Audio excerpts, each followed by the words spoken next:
Près d'un mois, ils ont vécu une aventure artistique ensemble.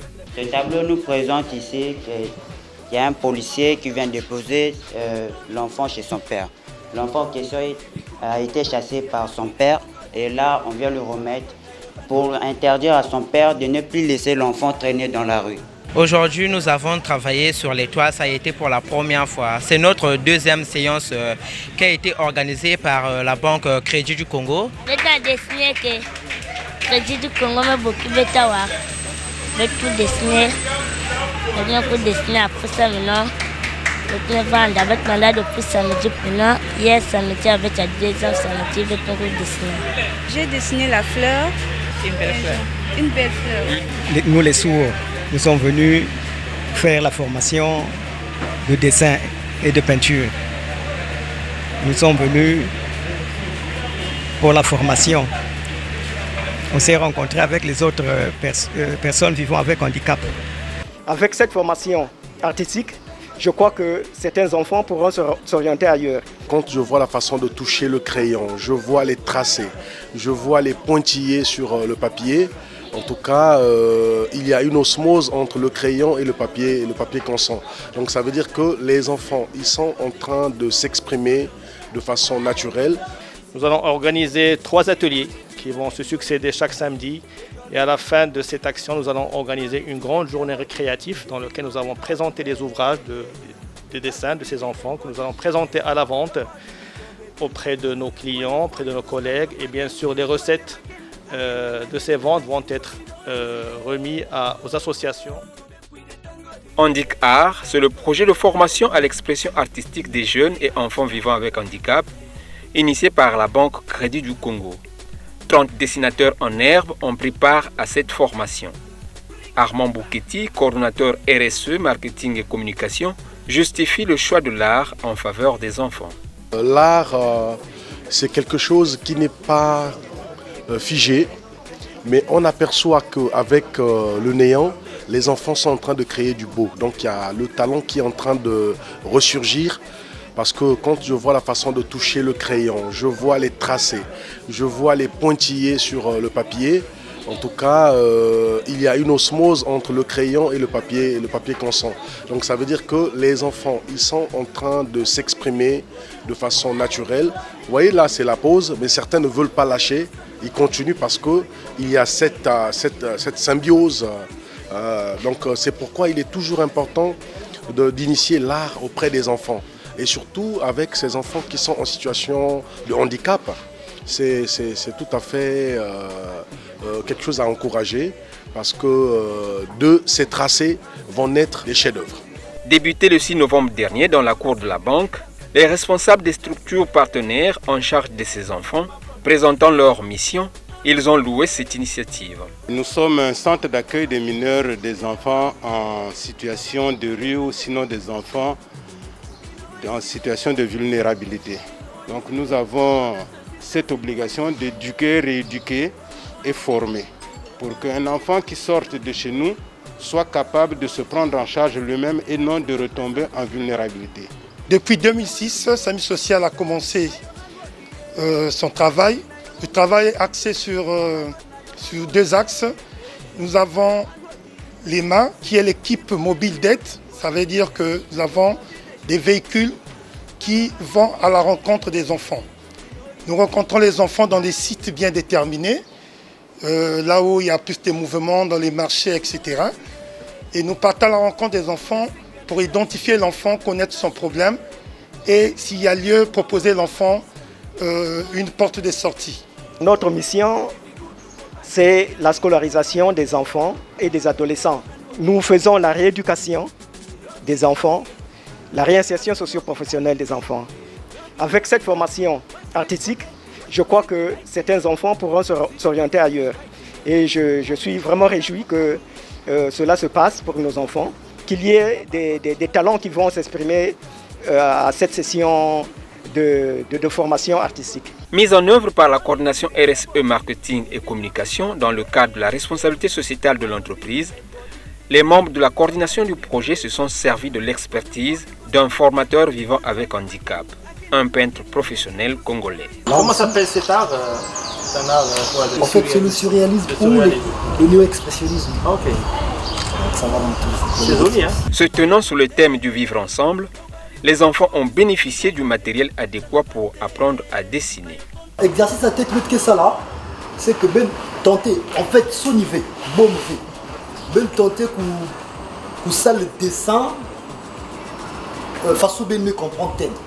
Bien que ça le dessin, façon que la prise là, bien du pouvoir na bon, bien du pouvoir na voilà.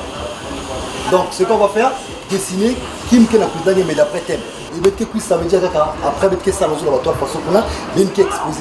Donc il faut bien sûr qui bien la salle. Le premier jour de cette formation, Ibrahim Mounir, directeur général du Crédit du Congo, est venu encourager et rassurer les bénéficiaires sur les résultats attendus après la formation. Aujourd'hui, nous sommes très ravis, très contents d'accueillir les enfants de Pointe-Noire lors de cet atelier dans lequel nous essayons de les initier à la peinture.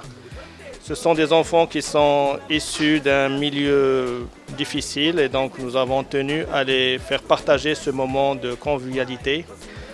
Vous savez, le groupe Attijari Wafa Bank, à travers sa filiale aussi Crédit du Congo, il est très présent dans les activités sociales, les activités caritatives. Et donc nous tenons à organiser régulièrement des actions de ce genre. Nous avons choisi cette fois-ci une action qui essaie un petit peu de jumeler les enfants avec le côté artistique. Nous voulons qu'ils soient de plus en plus initiés à tout ce qui est artistique, peinture. Lors de la séance du 13 novembre, ces talents en herbe ont franchi une importante étape de leur formation, celle de la délicate épreuve de dessiner sur la toile. Ici, quelques talents se sont exprimés. Aujourd'hui, nous avons travaillé sur les toiles, ça a été pour la première fois. C'est notre deuxième séance qui a été organisée par la Banque Crédit du Congo. Donc c'est notre deuxième séance de peinture. Nous remercions la Banque Crédit du Congo et le maître qui est venu nous montrer comment est-ce qu'on travaille sur les dessins, comment respecter la peinture. C'est pour une première fois que nous avons fait cela. Donc nous remercions la Banque Crédit du Congo et tous les organisateurs. Crédit du Congo m'a beaucoup bêta mais tout dessiner, mais bien pour dessiner après ça maintenant, je vais vendre avec mandat depuis samedi maintenant, hier samedi avec la deuxième samedi, je vais dessiner. J'ai dessiné la fleur. Une belle fleur. Une belle fleur. Nous les sourds, nous sommes venus faire la formation de dessin et de peinture. Nous sommes venus pour la formation. On s'est rencontré avec les autres personnes vivant avec handicap ici. Et on est en train de nous former, ça nous fait du bien. Nous sommes en train de progresser pour ça. La banque veut que nous puissions savoir comment dessiner. Nous pouvons exprimer tout ce que nous avons en dessin et en peinture. Comme prévu par la Direction générale du Crédit du Congo, le rendez-vous du 27 novembre a été un fort moment plein d'émotions. Nous avons travaillé ensemble depuis presque un mois, depuis le 6 novembre. Chaque samedi, nous nous réunissions, nous nous retrouvions pour travailler ensemble. On a fait des initiations au dessin et à la peinture. Et aujourd'hui, c'est le point culminant. On vient pour regarder le travail que nous avons fait. Et chacun de nous partira avec un plus pour la vie. Parce que la culture, c'est ce qui reste quand on a tout oublié, quand on a tout perdu. Le centre d'accueil des mineurs de Mvumvu, qui est abrité par Caritas Congo, par ma voix, remercie la direction de Crédit du Congo pour avoir donné une occasion à nos enfants de s'exprimer à travers la peinture.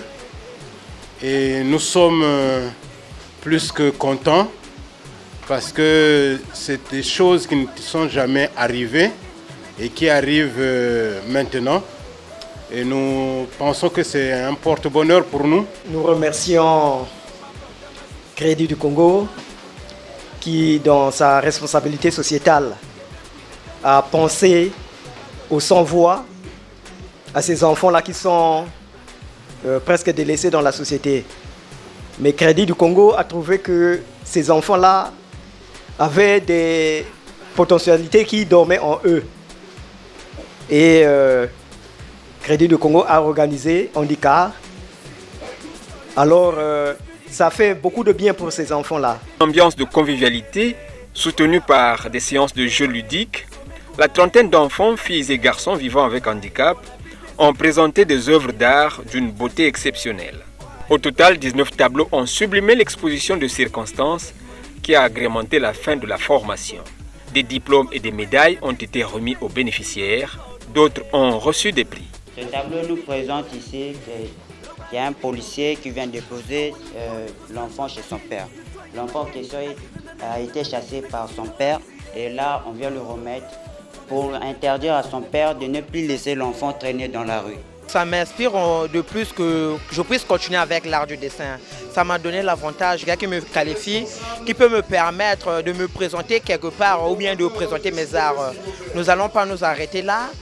Le formateur qui nous a formés nous a proposé quelque chose qui voudrait nous accompagner à présenter nos arts au niveau le plus élevé.